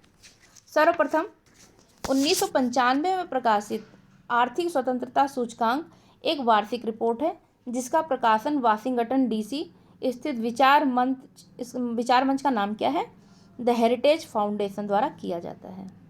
इस सूचकांक के तहत विश्व के देशों की आर्थिक स्वतंत्रता का मापन 4 व्यापक नीतिगत क्षेत्रों में विभक्त 12 मात्रात्मक एवं गुणात्मक घटकों के आधार पर किया जाता है। इनका विवरण देख लेते हैं। पहला है विधि नियम, संपत्ति का अधिकार, सरकारी सत्यनिष्ठा, न्यायिक प्रभावशीलता। दूसरा है सरकार का आकार, जैसे सरकारी खर्च, कर का बोझ, राजकोषीय स्थिति। तीसरा है नियामक दक्षता, व्यावसायिक स्वतंत्रता, श्रम स्वतंत्रता और मौद्रिक स्वतंत्रता। चौथा है खुले बाजार, इसमें व्यापार स्वतंत्रता, निवेश स्वतंत्रता और वित्तीय स्वतंत्रता है। स्मरणीय तथ्य देख लीजिए। स्मरणीय तथ्य है 27 फरवरी 23 को आर्थिक स्वतंत्रता सूचकांक 2023 जारी किया गया है। यह सूचकांक का 29वां संस्करण है। इस सूचकांक के अंतर्गत विश्व के 184 स्वायत्त देशों की आर्थिक नीतियों और स्थितियों का तुलनात्मक अध्ययन प्रस्तुत किया गया। 4 देशों यथा सिंगापुर, स्विट्जरलैंड, आयरलैंड तथा ताइवान को अत्यधिक उच्च आर्थिक स्वतंत्रता स्कोर प्राप्त हुआ है और उन्हें आर्थिक रूप से स्वतंत्र की श्रेणी में वर्गीकृत किया गया है। कौन कौन से देश हैं? सिंगापुर, स्विट्जरलैंड, आयरलैंड और ताइवान। इन्हें जरूर याद रखिएगा। 50 से 59.9 के मध्य स्कोर प्राप्त करने वाली 65 अर्थव्यवस्थाओं को प्रायः गैर स्वतंत्र की श्रेणी में रखा गया है। भारत, ब्राजील और रूस जैसी अर्थव्यवस्थाएं इसी श्रेणी में शामिल हैं। सूचकांक में सिंगापुर को विश्व की सबसे स्वतंत्र अर्थव्यवस्था घोषित किया गया है और आर्थिक स्वतंत्रता सूचकांक में मतलब 2023 में भारत को स्थान कौन सा मिला? 131वां स्थान मिला है। नेक्स्ट देखते हैं Bharat the agriculture innovation mission for climate, इसमें यह शामिल हुआ है। The agriculture innovation mission for climate में भारत शामिल। The agriculture innovation mission for climate संयुक्त राज्य अमेरिका एवं संयुक्त अरब अमीरात की एक संयुक्त पहल है और इस पहल की शुरुआत ग्लासगो यूके में संयुक्त राष्ट्र जलवायु परिवर्तन सम्मेलन यानी कि COP26 कहाँ हुआ था? ग्लासगो में के दौरान नवंबर 21 में हुई थी। AIM4C 5 वर्षों यानी कि 2021 से 25 के मध्य जलवायु स्मार्ट कृषि और खाद्य प्रणालियों में नवाचार के लिए निवेश और समर्थन बढ़ाना है।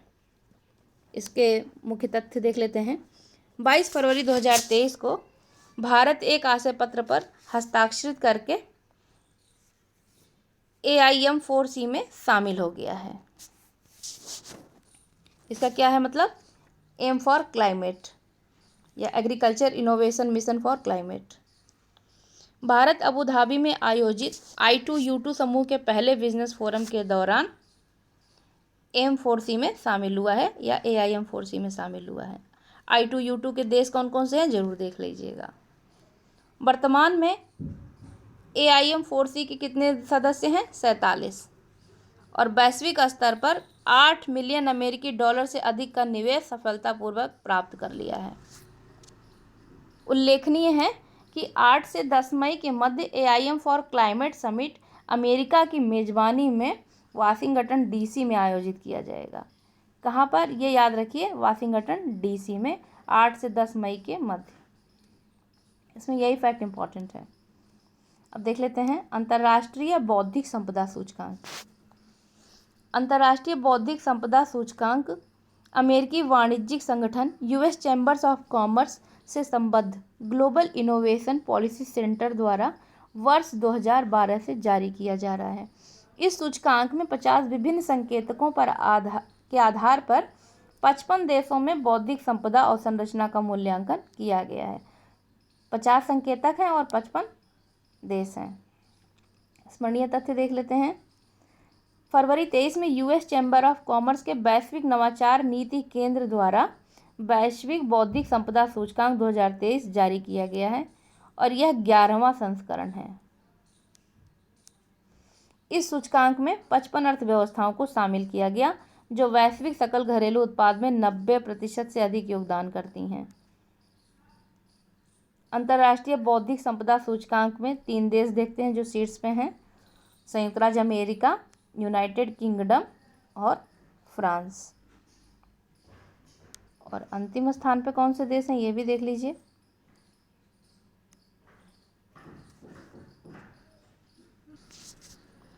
वेनेजुएला, रूस और अल्जीरिया। अंतर्राष्ट्रीय बौद्धिक संपदा सूचकांक 2023 में 55 देशों की सूची में भारत 42वें स्थान पर है। भारत 42वें स्थान पर। इस सूचकांक के अंतर्गत भारत को निम्न मध्यम आय वाली अर्थव्यवस्थाओं की श्रेणी में शामिल किया गया है। अब देख लेते हैं भ्रष्टाचार बोध सूचकांक। यह पूछता भी है। वर्ष 1995 से ट्रांसपेरेंसी इंटरनेशनल, इसका सचिवालय कहाँ है? बर्लिन में, द्वारा प्रतिवर्ष भ्रष्टाचार बोध सूचकांक जारी किया जाता है। इस सूचकांक के तहत विश्व के देशों और क्षेत्रों को वहां व्याप्त भ्रष्टाचार के आधार पर रैंकिंग प्रदान की जाती है। भ्रष्टाचार बोध सूचकांक 2022 में 13 सर्वेक्षणों और विशेषज्ञ मूल्यांकन के आधार पर विश्व के 180 देश और क्षेत्रों को सार्वजनिक क्षेत्र में व्याप्त भ्रष्टाचार के स्तरों के अनुरूप रैंकिंग दी गई। इस सूचकांक में 0 से 100 अंकों तक विस्तारित पैमाने का प्रयोग किया गया है, जहां 0 का अर्थ होता है सर्वाधिक भ्रष्ट और 100 का अर्थ होता है सर्वाधिक ईमानदार। स्मरणीय तथ्य देख लीजिए। 31 जनवरी 2023 को ट्रांसपेरेंसी इंटरनेशनल द्वारा भ्रष्टाचार बोध सूचकांक 2022 जारी किया गया है। यह 28वां संस्करण है। सूचकांक में डेनमार्क का स्कोर जो है 90 है, शीर्ष स्थान पर है, जबकि सोमालिया का स्कोर 12 है, सबसे निचले स्थान पर है। पहले स्थान पर डेनमार्क, दूसरे स्थान पर फिनलैंड और तीसरे स्थान पर न्यूजीलैंड है। अंतिम देख लेते हैं सोमालिया, सीरिया और सूडान। भ्रष्टाचार बोध सूचकांक 2022 में भारत जो है 40 अंकों के साथ 85वें स्थान पर है। ध्यातव्य है कि 2021 के सूचकांक में भी भारत 40 अंक के साथ 85वें स्थान पर ही बना हुआ था, इसलिए से इसकी रैंकिंग में कोई सुधार नहीं हुआ है। ब्रिक्स देशों में देख लेते हैं। दक्षिण अफ्रीका 72वें, ब्राज़ील 94, रूस 137वें, चीन 65वें स्थान पर है। भारत वासेनार व्यवस्था का अध्यक्ष। वासेनार व्यवस्था एक बहुपक्षीय स्वैच्छिक निर्यात नियंत्रण व्यवस्था है। यह पारंपरिक हथियारों और दोहरे उपयोग वाली वस्तुओं एवं तकनीकों के हस्तांतरण की निगरानी करता है। वासेनार नाम द हेग नीदरलैंड में स्थित एक उपनगर के नाम से लिया गया है, और जहां यह समझौता 1995 में हस्ताक्षरित हुआ था। इस व्यवस्था की औपचारिक शुरुआत 1996 से शुरू हुई और इसका सचिवालय कहाँ है? वियना में। इस व्यवस्था में 42 सदस्य हैं।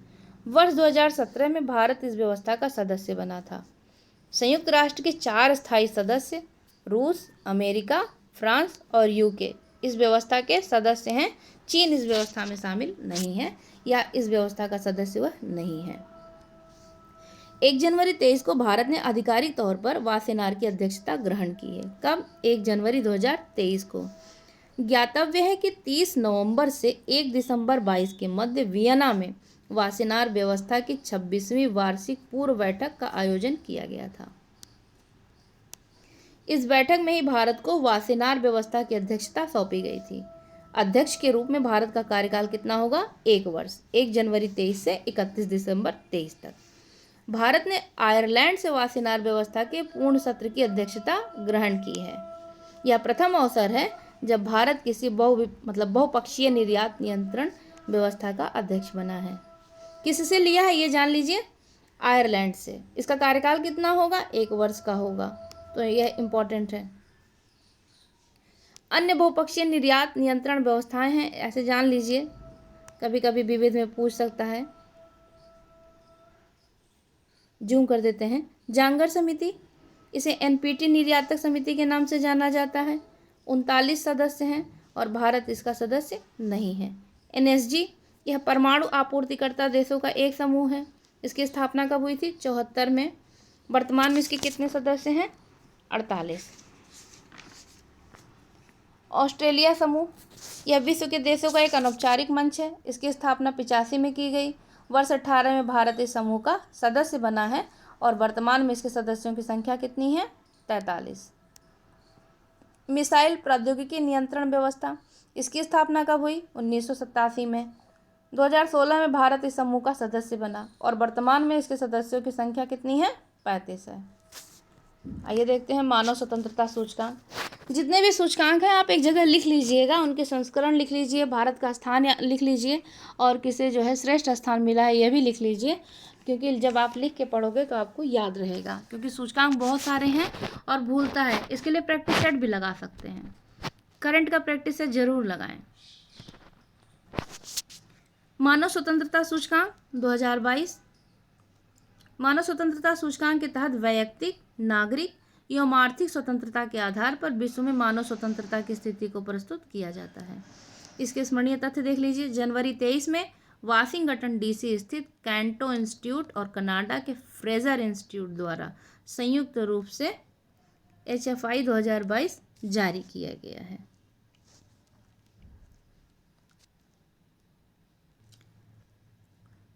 यह इस सूचकांक का 8वां वार्षिक संस्करण है।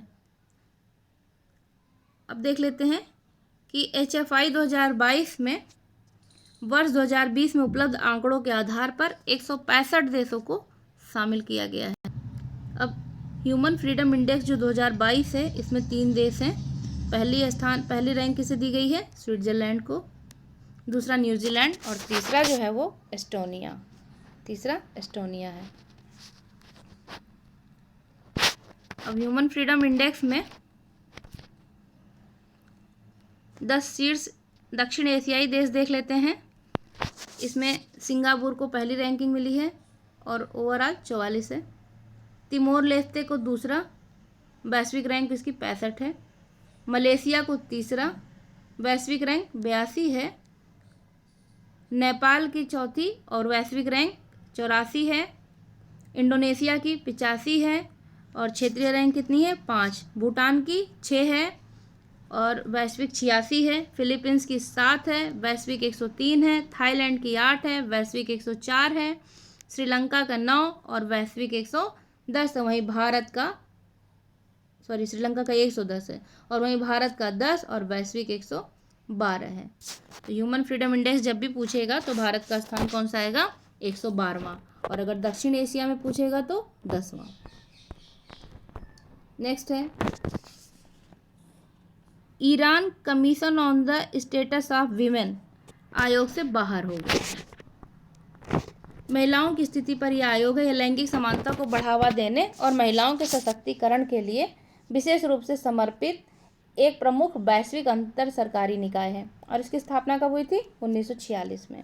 यह संयुक्त राष्ट्र आर्थिक एवं सामाजिक परिषद का एक कार्यात्मक आयोग है।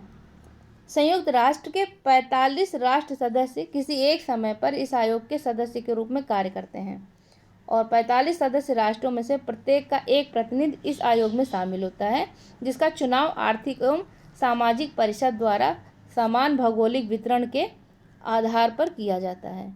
सदस्यों का चुनाव 4 वर्ष की अवधि के लिए किया जाता है। याद रखिएगा, 4 वर्ष की अवधि के लिए।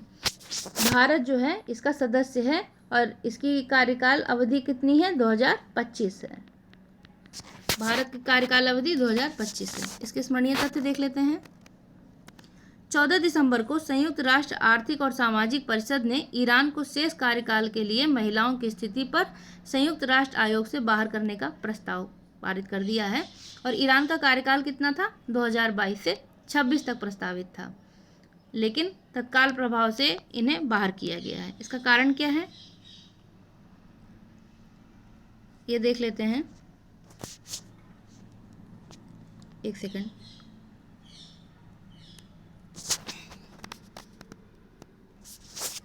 सितंबर 2022 में 22 वर्षीय एक ईरानी महिला हैं महसा अमीनी को मेरलिटी पुलिस द्वारा हिरासत में लिया गया था। उनके सरकारी मानकों के अनुरूप उन्होंने हिजाब नहीं पहना था। हिरासत में उन्हें पीटा गया, फलस्वरूप उनकी मृत्यु हो गई थी।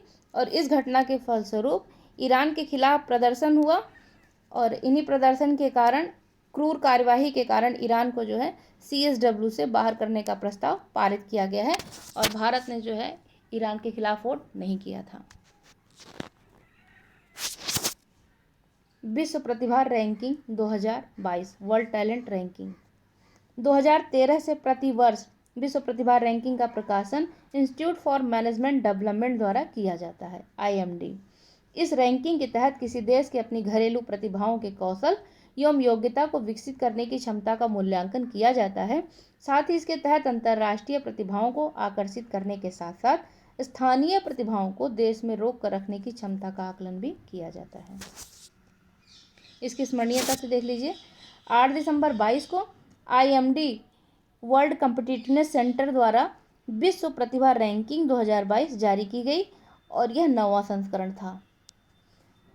विश्व प्रतिभा रैंकिंग 2022 में प्रति व्यक्ति मध्यम एवं उच्च आय वाली 63 अर्थव्यवस्थाओं को शामिल किया गया। नंबर 1 पर कौन है? स्विट्जरलैंड। नंबर 2 पर स्वीडन और नंबर 3 पर आइसलैंड है। लगातार 6वें वर्ष प्रतिभाओं को आकर्षित एवं बनाए रखने में 63 देशों में स्विट्जरलैंड ने प्रथम स्थान बनाया है। इस सूचकांक में सम्मिलित 63 देशों की सूची में भारत को 52वां स्थान मिला है और एशिया प्रशांत क्षेत्र के देशों की रैंकिंग में सिंगापुर को प्रथम स्थान प्राप्त हुआ, जबकि भारत को 12वां स्थान मिला है। Time person of the year देख लेते हैं। 7 दिसंबर 2022 को अमेरिका की जो प्रतिष्ठित अंतर्राष्ट्रीय पत्रिका टाइम द्वारा 2022 के time person of the year की घोषणा की गई। उसमें यूक्रेन के राष्ट्रपति वोलोडिमिर जेलेंस्की तथा यूक्रेन की भावना को वर्ष 2022 का time person of the year घोषित किया गया है। वोलोदिमिर जेलेंस्की ने मई 2019 में यूक्रेन के 6ठे राष्ट्रपति के रूप में पद ग्रहण किया। राष्ट्रपति बनने से पूर्व वे एक हास्य अभिनेता और पटकथा लेखक के रूप में सक्रिय थे। यूक्रेन पर रूस के आक्रमण के दौरान उन्होंने विश्व भर में युद्धकाल के नेतृत्वकर्ता के रूप में प्रसिद्धि प्राप्त की। मार्च 22 में उनके साहस और वीरता के लिए उन्हें चेक गणराज्य के सर्वोच्च राजकीय सम्मान the order of the white lion से सम्मानित किए जाने की घोषणा की गई थी। जुलाई 22 में पोलैंड के जीवाश्म विज्ञानियों के एक समूह ने 150 मिलियन वर्ष पुराने फेदर स्टार के जीवाश्म का नामकरण जो है वो वोलोदिमिर जेलेंस्की के नाम पर करने की घोषणा की है। उल्लेखनीय है कि फेदर स्टार समुद्री जीवों की एक विलुप्त प्रजाति है। दिसंबर 22 में फाइनेंशियल टाइम्स ने भी वोलोदिमिर जेलेंस्की को पर्सन ऑफ द ईयर घोषित किया था। इसमें इम्पोर्टेंट यही है कि इन्हें पर्सन ऑफ द ईयर घोषित किया गया है। इसके अन्य विजेता हैं, देख लेते हैं एक बार। देख चुके हैं heroes of the year the women of Iran, internet of the year Black Pink दक्षिण कोरियाई पॉप हैं, athlete of the year Aaron जज हैं, icon of the year Michelle Yeoh हैं और भारत के Shahrukh Khan, innovators of the year Gregory Robinson जेब Webb अंतरिक्ष दूरबीन का निर्माण करने वाली नासा की टीम और breakthrough artist of the year Mickey Guyton. इसमें इम्पॉर्टेंट है केवल यूक्रेन के राष्ट्रपति देख लीजिएगा और यूक्रेन की भावना स्पिरिट ऑफ यूक्रेन। फोर्ब्स की 100 सर्वाधिक शक्तिशाली महिलाएं। दिसंबर 22 में फोर्ब्स पत्रिका द्वारा विश्व की 100 सर्वाधिक शक्तिशाली महिलाओं की सूची जारी की गई है और यह 19वां संस्करण है। स्मरणीय तथ्य है कि सूची में यूरोपीय आयोग की जो अध्यक्ष हैं उर्सुला वॉन डेर लेयन यह शीर्ष पर हैं, जबकि यूरोपीय सेंट्रल बैंक की अध्यक्ष क्रिस्टीन लैगार्डे दूसरे तथा संयुक्त राज्य अमेरिका की जो उपराष्ट्रपति हैं वह कमला हैरिस तीसरे स्थान पर हैं। इसमें एक चीज़ और इम्पोर्टेंट है, देख लीजिए। यूएसए की टेलर स्विफ्ट सबसे युवा 33 वर्षीय शक्तिशाली महिला हैं। वहीं यूएसए की ही नैन्सी पेलोसी सबसे उम्र दराज 82 वर्ष की शक्तिशाली महिला हैं। तो सबसे कम उम्र की हैं टेलर स्विफ्ट और सबसे अधिक उम्र की कौन है? Nancy Pelosi. वर्ष 2022 में विश्व की सर्वाधिक शक्तिशाली महिलाओं की सूची में जॉर्जिया मेलोनी को भी पहली बार शामिल किया गया है। यह इटली की प्रधानमंत्री चुनी गई हैं। इन्हें समग्र रूप से 7वां स्थान मिला है।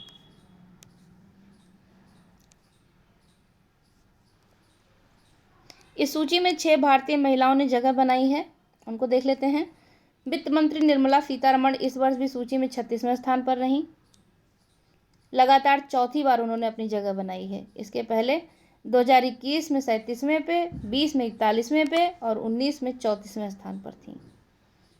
एससीएल की चेयरपर्सन रोशनी नडार मल्होत्रा 53वें स्थान पर, सेबी के अध्यक्ष माधवीपुरी बुच 54वें स्थान पर, सेल की अध्यक्ष सोमा मंडल 67वें स्थान पर और बायोकॉन की संस्थापक किरण मजूमदार 77वें स्थान पर और नायका की संस्थापक और सीईओ फाल्गुनी नायर 89वें स्थान पर हैं। तो भारत की कितनी महिलाएं हैं? 6 हैं। 100 प्रेरक तथा प्रभावशाली महिलाओं की सूची 2022 बीबीसी ने भी जारी की। ब्रिटिश ब्रॉडकास्टिंग कॉरपोरेशन द्वारा विश्व की 100 प्रेरक और प्रभावशाली महिलाओं की सूची जारी की गई है। इस वर्ष के संस्करण की थीम क्या है? प्रोग्रेस, प्रगति, और इस सूची का यह 10वां संस्करण है। सूची में उन महिलाओं को संदर्भित किया जिन्होंने हाल के महीनों में अंतर्राष्ट्रीय मीडिया में सुर्खियां बटोरी हैं। इस वर्ष 4 भारतीय महिलाएं हैं, उनको देख लीजिए। प्रियंका चोपड़ा, सिरिसा बांदला, स्नेहा जावले और गीतांजलि। नेक्स्ट है, देखते हैं world wide cost of living report 2022 EIU। दिसंबर 22 में इकोनॉमिक इंटेलिजेंस यूनिट द्वारा world wide cost of living नामक रिपोर्ट जारी की गई। World wide cost of living एक अर्धवार्षिक सर्वेक्षण है जो EIU द्वारा संचालित किया जाता है। यह रिपोर्ट प्रतिवर्ष जून और दिसंबर माह में जारी किया जाता है। इसके स्मरणीय तथ्य देख लेते हैं। World wide cost of living report 2022 के आधार पर 172 शहरों को जो है रैंकिंग प्रदान की गई है। रैंकिंग में न्यूयॉर्क शहर को कीमतों के लिए आधार शहर के रूप में चिन्हित किया गया है।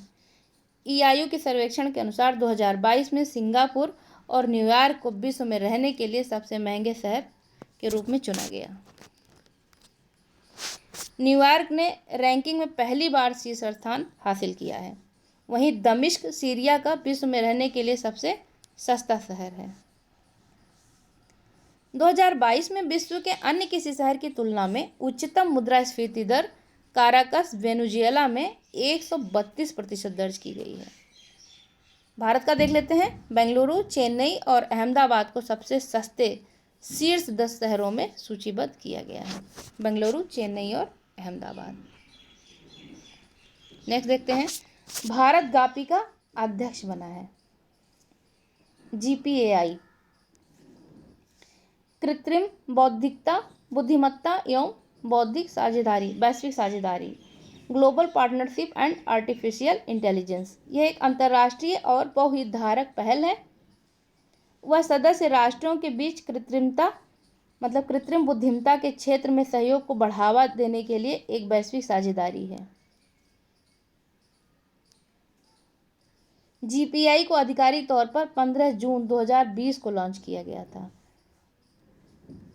और GPAI का जो सचिवालय है, इसकी जो स्थापना है पेरिस स्थित आर्थिक सहयोग और विकास संगठन में की गई थी।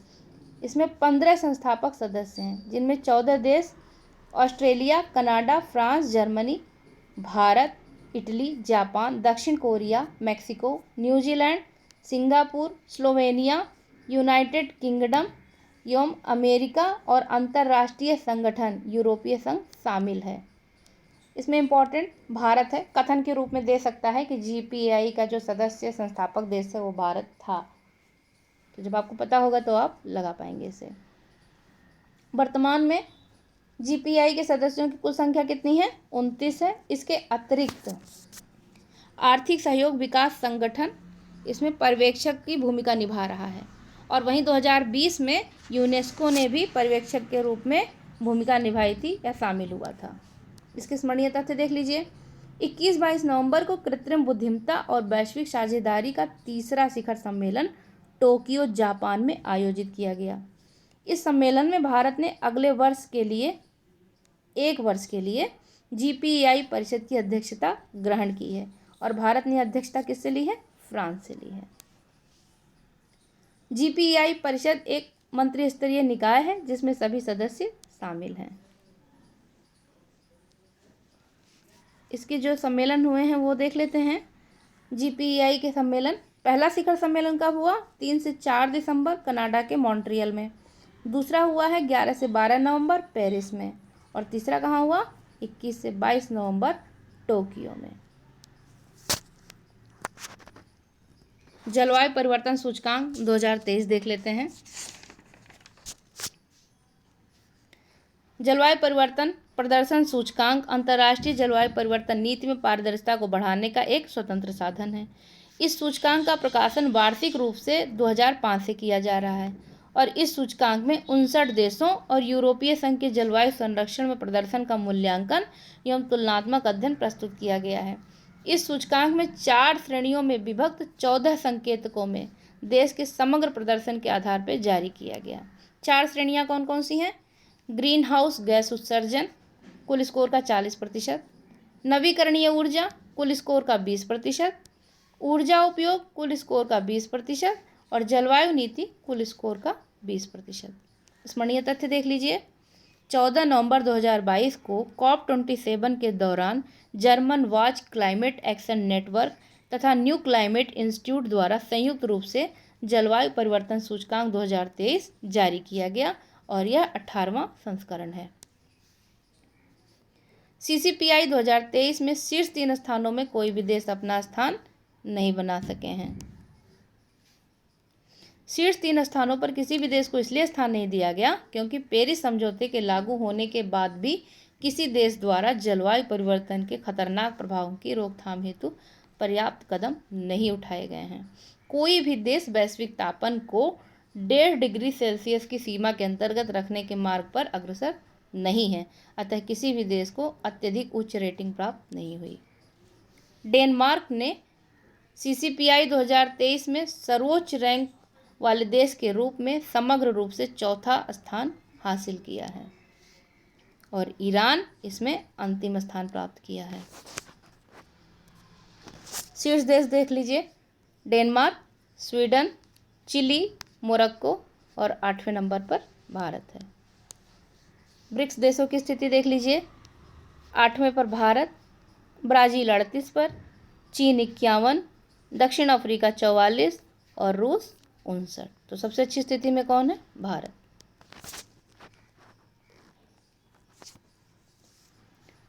वर्ष 2022 की रिपोर्ट में भारत 10वें स्थान पर था, जबकि अब की बार इसने सुधार किया है और इसे 8वां स्थान मिला है। स्कोर कितना है?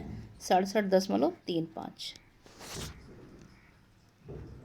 इस सूचकांक को निर्धारित करने वाली 4 श्रेणियों में भारत का जो प्रदर्शन है वो देख लीजिए।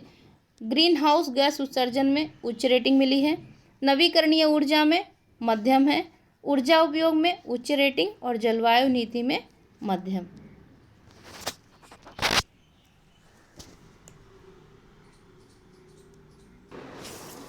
वैश्विक प्रतिभा प्रतिस्पर्धा सूचकांक 2022 के बारे में देख लेते हैं कि 3 नवंबर 2022 को इनसीड बिजनेस स्कूल द्वारा Portulans institute of human capital leadership institute के सहयोग से वैश्विक प्रतिभा प्रतिस्पर्धा सूचकांक जारी किया गया है।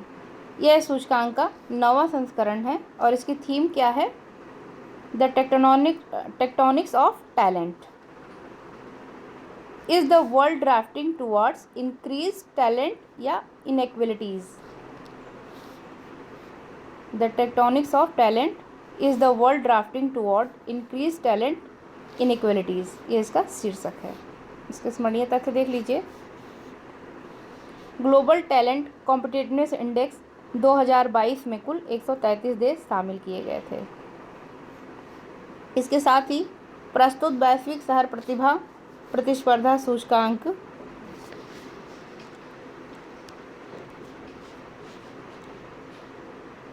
में कुल 175 शहरों को शामिल किया गया है। अब global city talent competitiveness index जो है, इसमें प्रथम 5 स्थान किसे मिला है ये देख लेते हैं। स्विट्जरलैंड, सिंगापुर, डेनमार्क, संयुक्त राज्य अमेरिका और स्वीडन स्थित हैं। जबकि अंतिम 5 स्थानों पर चाड, कांगो डेमोक्रेटिक रिपब्लिक, इथियोपिया और अंगोला तथा माली हैं। तो जब देश पूछेगा, ये सिटी नहीं, देश जब पूछेगा तो स्विट्जरलैंड, सिंगापुर, डेनमार्क, संयुक्त राज्य अमेरिका और स्वीडन है। भारत की स्थिति समग्र रूप से कितनी है? 101। क्षेत्रीय रैंक इसकी कितनी है? 4 है और इसे निम्न मध्यम आय में रखा गया है और क्षेत्र मध्य और दक्षिणी एशिया के बीच में।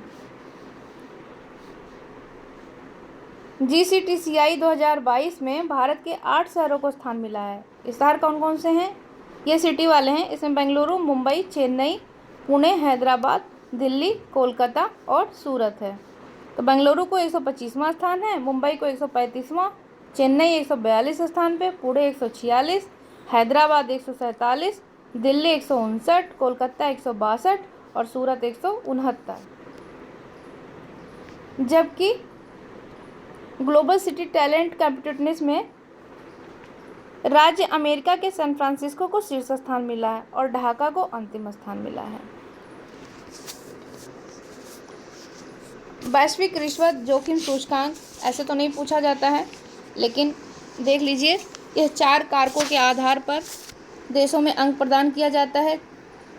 ये कारक सरकार के साथ व्यापारिक बातचीत, सरकार और सिविल सेवा में पारदर्शिता, रिश्वत प्रतिरोध तंत्र और उनका प्रवर्तन और मीडिया की भूमिका सहित नागरिक समाज की निगरानी हेतु क्षमता है। देश को 1 से 100 के बीच अंक प्रदान किए जाते हैं, जिसमें 1 सबसे कम जोखिम और 100 सबसे उच्चतम जोखिम का प्रतिनिधित्व करता है। इस बार इसमें 194 देश शामिल किए गए थे और इस सूचकांक को रिश्वत रोधी मानक निर्धारण संगठन ट्रेस द्वारा जारी किया गया है। इसे जारी करने वाला कौन है? ट्रेस।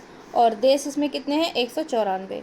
सूचकांक के तहत समग्र स्कोर 4 के साथ नॉर्वे प्रथम स्थान पर है, जबकि उत्तर कोरिया अंतिम स्थान पर। और भारत का स्थान कितना है? 86वां। जबकि 2021 में भारत का स्थान कितना था? 82वां। तो 4 अंक की गिरावट देखी गई है। अब रूल ऑफ लॉ इंडेक्स, ये 2008 से जारी किया जा रहा है। 2022 का रूल ऑफ लॉ इंडेक्स इस रिपोर्ट का 13वां संस्करण है। इस सूचकांक में देशों के प्रदर्शन का मूल्यांकन 8 कारकों में विभक्त 44 संकेतकों के आधार पर किया जाता है। स्मरणीय तथ्य देख लीजिए, 26 अक्टूबर को वर्ल्ड जस्टिस प्रोजेक्ट द्वारा रूल ऑफ लॉ इंडेक्स जारी किया गया। इस सूचकांक में विश्व के 140 देशों या क्षेत्राधिकारों में कानून के शासन का मूल्यांकन किया गया। सूचकांक में शामिल 3 देश जो हैं वो शीर्ष पे हैं। कौन कौन से? डेनमार्क, नॉर्वे और फिनलैंड। सूचकांक में अफगानिस्तान 138वें, कंबोडिया 139वें और वेनेजुएला 140वें स्थान पर है। यह सबसे खराब प्रदर्शन वाले देश हैं। सूचकांक में शामिल 6 दक्षिण एशियाई देशों में नेपाल का 69वां, श्रीलंका का 74वां स्थान और भारत का 77वां स्थान क्षेत्रीय दृष्टि से तीसरे स्थान पर और वैश्विक दृष्टि से 77वें स्थान पर है। इसके अतिरिक्त सूचकांक में शामिल 38 निम्न मध्यम आय वाले देशों की सूची में भारत 9वें स्थान पर है। वैश्विक भूख सूचकांक देखते हैं। वैश्विक भूख सूचकांक का सृजन 2006 में अंतर्राष्ट्रीय खाद्य नीति अनुसंधान संस्थान के अनुसंधानकर्ताओं द्वारा किया गया था।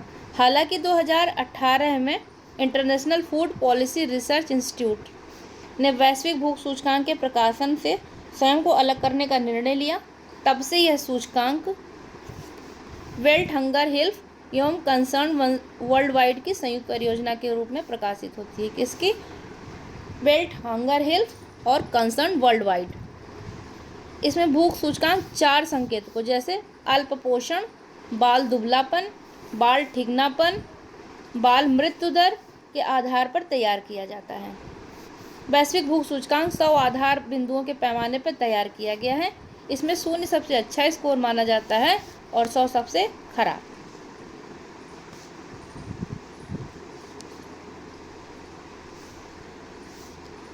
इस सूचकांक में ग्लोबल हंगर इंडेक्स स्कोर के 5 वर्ग बनाए गए हैं। देख लेते हैं। 9.9 या उससे कम स्कोर निम्न है। 10.0 या 19.9 स्कोर मध्यम है। 20.0 से 34.9 स्कोर गंभीर है। 35 से 49 के बीच में भयावह है। और 50 या उससे अधिक स्कोर भूखमरी की चरम भयावह स्थिति को प्रदर्शित करता है। स्मरणीय तथ्य देख लेते हैं। 13 अक्टूबर 22 को कंसर्न वर्ल्ड वाइड तथा वेल्थ हंगर हेल्थ द्वारा संयुक्त रूप से वैश्विक भूख सूचकांक 2022 जारी किया गया। इस सूचकांक का यह 17वां वार्षिक संस्करण था। 2022 की रिपोर्ट खाद्य प्रणालियां, रूपांतरण और स्थानीय प्रशासन विषय पर केंद्रित है। जीएचआई रिपोर्ट 2022 के अनुसार 2021 में विश्व के 828 मिलियन लोग अल्पपोषित थे। वैश्विक भूख सूचकांक 2022 के अनुसार वैश्विक जीएचआई स्कोर 18.2 है, जो भूख की मध्यम प्रवृत्ति को दर्शाता है। क्षेत्रीय स्तर पर देखा जाए तो 2022 में विश्व में दक्षिण एशिया, जिसका जीएचआई स्कोर 27.4, इसमें भूखमरी का स्तर सर्वाधिक है। इसके बाद Africa south of the Sahara है, इसका स्कोर 27 है और इसकी स्थिति चरम भयावह है। मतलब वैश्विक स्तर पर मात्र एक देश है सोमालिया, जो चरम भयावह पे है। 5 देश मध्य अफ्रीकी गणराज्य, चाड, कांगो लोकतांत्रिक गणराज्य, मेडागास्कर और यमन भूखमरी की भयावह स्थिति का सामना कर रहे हैं।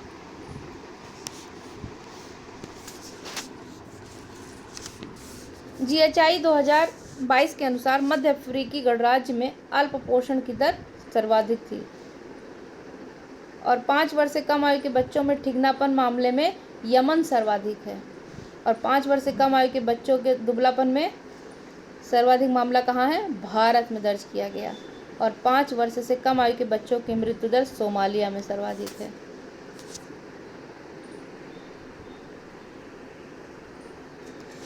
दो 2022 में ग्लोबल हंगर इंडेक्स रिपोर्ट में विश्व के 121 देशों के जीएचआई स्कोर की गणना कर उन्हें रैंक प्रदान किया गया।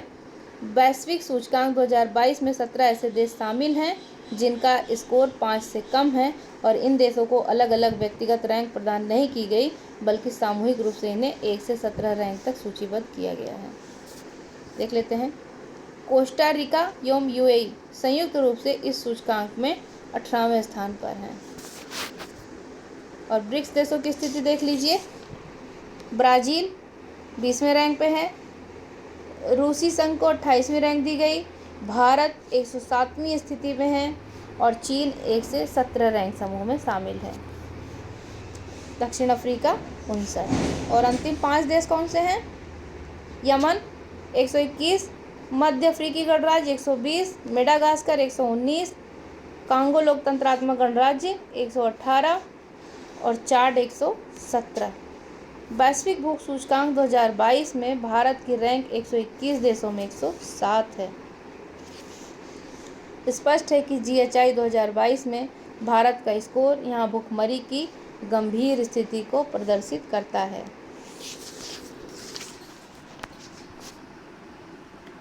क्यूएस एशिया यूनिवर्सिटी रैंकिंग, ये पूछा जाता है, इसको देख लेते हैं, ये इम्पोर्टेंट है। इस रैंकिंग को ब्रिटिश कंपनी क्यूएस द्वारा प्रकाशित किया जाता है। गौरतलब है कि यह 2009 से वार्षिक आधार पर प्रकाशित किया जा रहा है। स्मरणीय तथ्य देख लीजिए।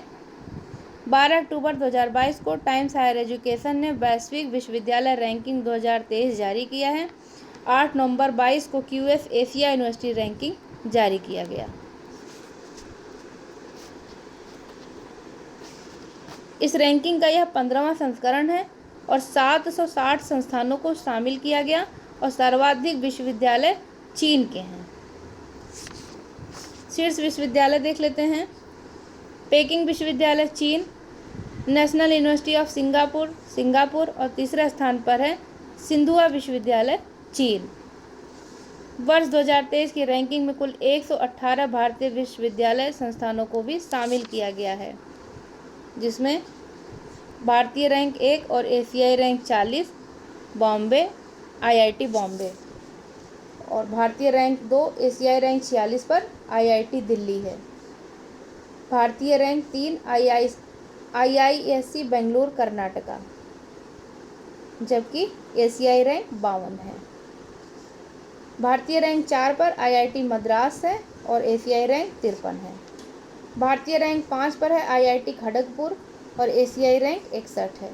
और IIT कानपुर उत्तर प्रदेश की भारतीय रैंक 6 है और एशियाई रैंक 66 है। कानपुर की रैंक जरूर देख लीजिएगा, हो सकता है कि उत्तर प्रदेश परीक्षा है इसलिए पूछ ले। और दिल्ली विश्वविद्यालय भारतीय रैंक 7 है और एशियाई 85 है। टाइम्स वैश्विक विश्वविद्यालय रैंकिंग देख लेते हैं। टाइम्स वैश्विक विश्वविद्यालय रैंकिंग ब्रिटिश पत्रिका टाइम्स हायर एजुकेशन का एक वार्षिक प्रकाशन है और वर्ष 2023 की रैंकिंग 5 क्षेत्रों में विभक्त 13 प्रदर्शन संकेतकों पर यह आधारित है। इसके स्मरणीय तथ्य देख लेते हैं। 12 अक्टूबर 2022 को टाइम्स हायर एजुकेशन वैश्विक विश्वविद्यालय रैंकिंग 2023 जारी की गई और इसमें 104 देशों एवं क्षेत्रों के कुल 179 विश्वविद्यालयों को रैंकिंग दी गई है। कितने देश शामिल हैं इसमें? तो 104 देश शामिल हैं।